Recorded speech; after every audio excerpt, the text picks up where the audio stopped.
Greetings and salutations, and thank you for clicking on this video.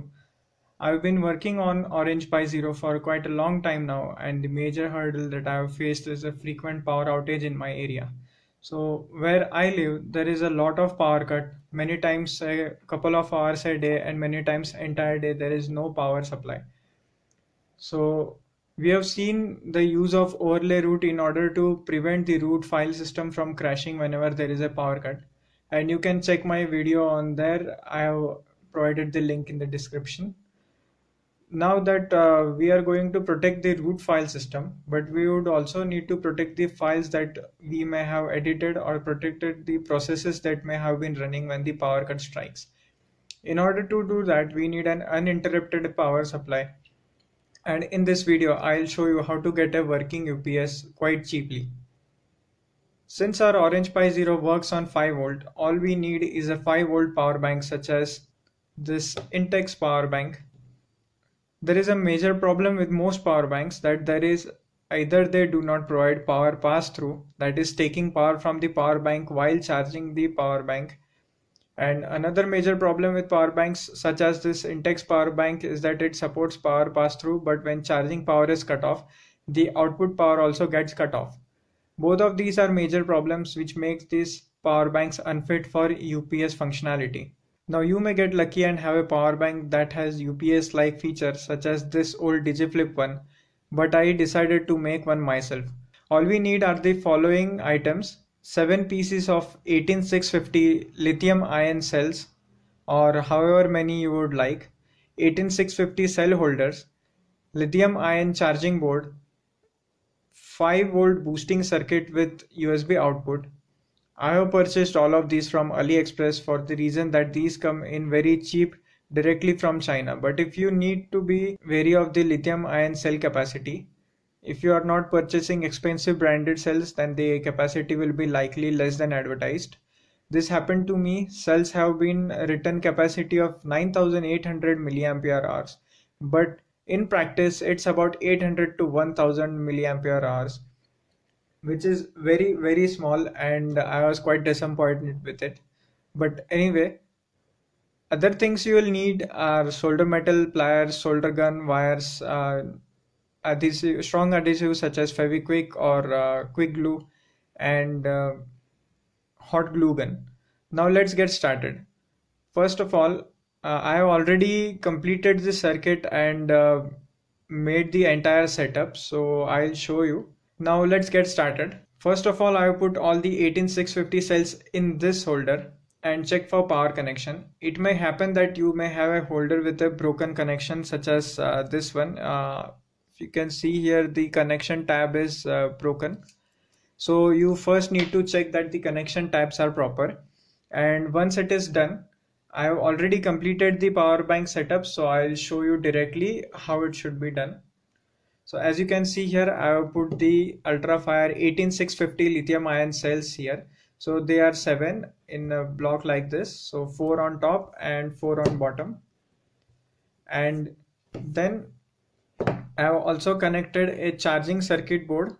This charging circuit board contains TP4056 IC on it, which has a maximum input capacity of 8 volts. And we have this 3.7 volt to 5 volt boosting circuit. So in actuality, it will boost the voltage from even 1 volt to 5 volts, even though the efficiency goes down, but it still works. So what I have done over here is I have glued all the cell holders together first, then inserted all the lithium ion batteries.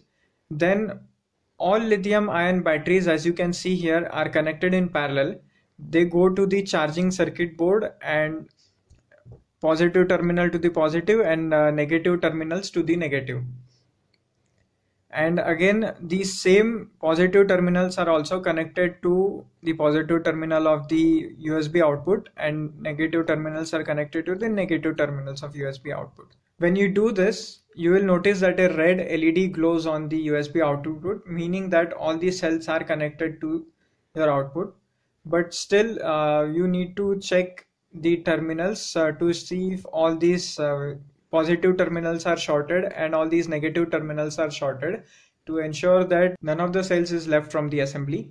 So I have connected the circuit in such a way that the charging board over here and the 5 volt output voltage boosting circuit board, the charging board has its positive terminal directly connected to the positive terminal of the output and negative terminal to negative terminal of the output, and these cells are also connected to the positive and negative. So which means that our charging board, lithium ion cells, and our output are in parallel, which means that charging board will always try to charge our cells when the output power is not being extracted.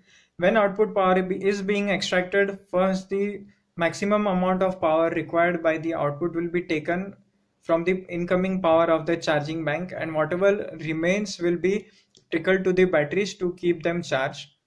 When the power goes down, the input power from voltage charging board will go away, but we have our lithium ion cells directly connected, so they will start providing the output power. I have connected all these lithium ion cells in parallel to each other. So you need to make a few points before doing so.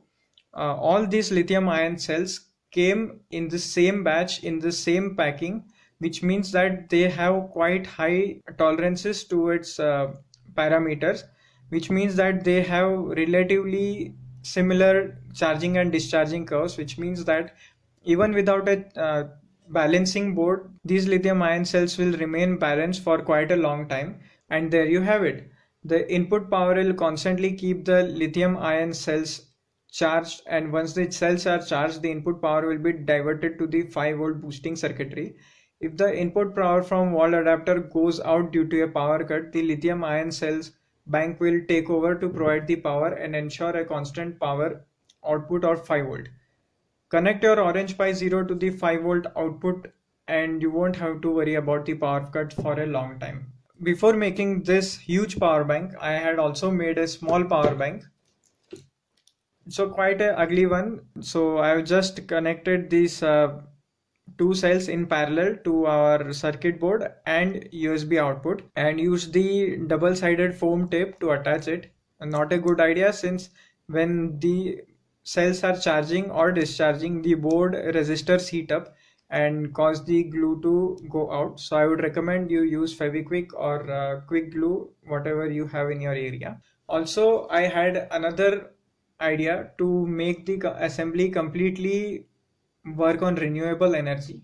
So what I have made over here is a solar powered uninterrupted power supply. So as you can see here, there are these 3 volt panels. I have connected these 3 volt panels in series. Again, these 3 volt panels are also in series, and then these two and these two are connected in parallel. So in practice, these 3 volt cells will go up to 3.6 volts when there is direct sunlight hitting it strongly. So connected in series, and this will go up to 7.2 volts. Similarly, this will go up to 7.2 volts. And the maximum output current of these two panels is 150 milliamps and these two is 100 milliamps. So as I have explained this circuitry, that these two are in series, these two are in series, and these total and this total is in parallel, it will go directly to our charging input in this power bank. So this was a very old power bank. I had to replace the 18650 cell in it. So I connected the input of the panels directly. You must be wondering that 7.2 volts in total will be too much, but as I have mentioned that these boards, that TP4056 charging boards for lithium ion cells, they can go up to 8 volts to the input power supply. So there is no need to worry about a blown board or charging board or any risk of damaging your lithium ion cells. So anyway, whenever I keep it, I keep this box facing towards south. So currently we are having winter months, so the sun is in towards the southern direction, and this entire setup receives sunlight for about 8 hours, charging the power pack fully. And once the power pack is fully charged, we can use our Orange Pi, connecting it directly to our solar power bank, and we can use it on completely renewable energy. It should be noted, however, that the 18650 cells that I have been working with are quite low storage. So you might want to use a better power bank. I would recommend a branded power bank by Panasonic or some, so that you don't get cheated with the value of this 18650 capacity. What's good, what's bad, and what's ugly. So what's good is that we have a working UPS which will ensure that all our files are not lost during a power cut.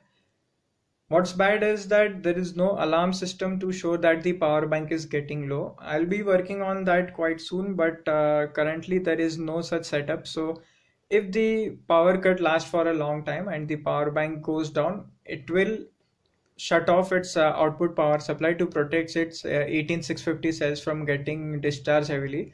So it will mean that if there is some file processing going on, it will be lost. What's ugly is that this setup does not look good.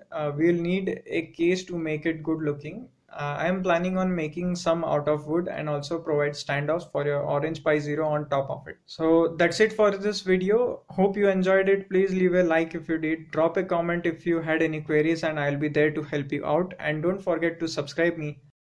Goodbye. Take care.